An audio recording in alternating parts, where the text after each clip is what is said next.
Alors les nouveautés chez Akasa niveau boîtier, le premier c'est la nouvelle version de l'Infinity, le Mazbu 180, qui est un boîtier grande tour qui va suivre les tendances du marché puisque ils ont placé l'alimentation en bas du boîtier, ce qui n'était pas le cas auparavant. Elle va se retrouver donc ici. Ensuite sur le côté donc on va retrouver un ventilateur de 22 cm avec une grande grille d'aération.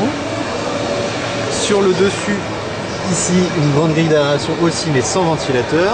Et sur le devant on va trouver donc des racks pour les disques durs qui sont les mêmes que précédemment et qui vont posséder chacun un ventilateur de 12 cm. Donc ça c'est le nouvel Infinity avec une façade relativement sobre, simple. Voilà, c'est de l'Akasa. Le second boîtier que nous trouvons chez Akasa en termes de nouveauté, c'est le Mazbu M180 qui fait partie de la gamme Infinity. Lui aussi, c'est une mise à jour en fonction des évolutions du marché, avec une façade relativement sobre en nid d'abeille, classe, on va dire, classieuse, ça c'est clair.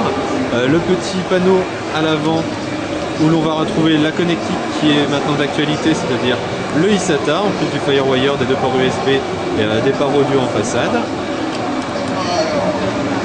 Sur le plan de la ventilation, donc ça va être une copie conforme de l'HF 922 de chez Cooler Master avec un 14 cm en face inférieure. Derrière va se placer l'alimentation qui est donc en bas du boîtier avec un petit peu de caoutchouc pour limiter les vibrations. Il n'y en a pas sur les petits plots qui vont la soutenir, donc ça c'est par contre une mauvaise chose.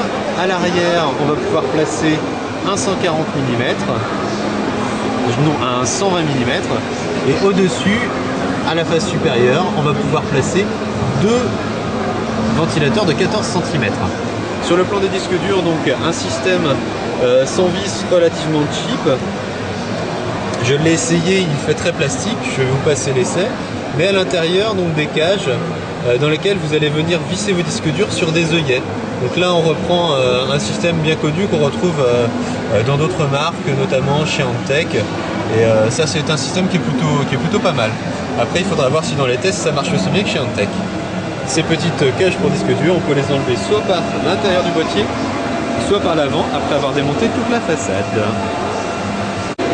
Donc troisième boîtier, sur la gauche un exercice de style qui a été fait spécifiquement pour le Computex. Donc à savoir s'il sera en production, on ne me l'a pas précisé.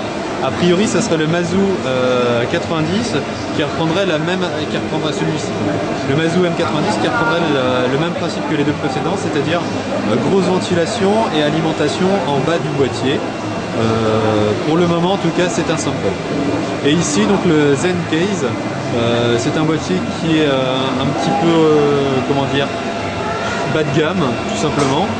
Architecture archi classique, châssis archi connu et simplement une façade qui a été retravaillée pour l'occasion. Juste à côté on va retrouver le boîtier Mini TX, c'est la mode aussi.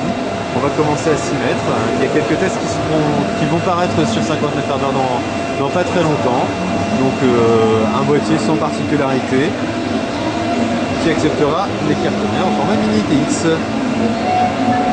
Et ici le boîtier plutôt orientation desktop qu'on peut utiliser en format tour ou en format desktop justement.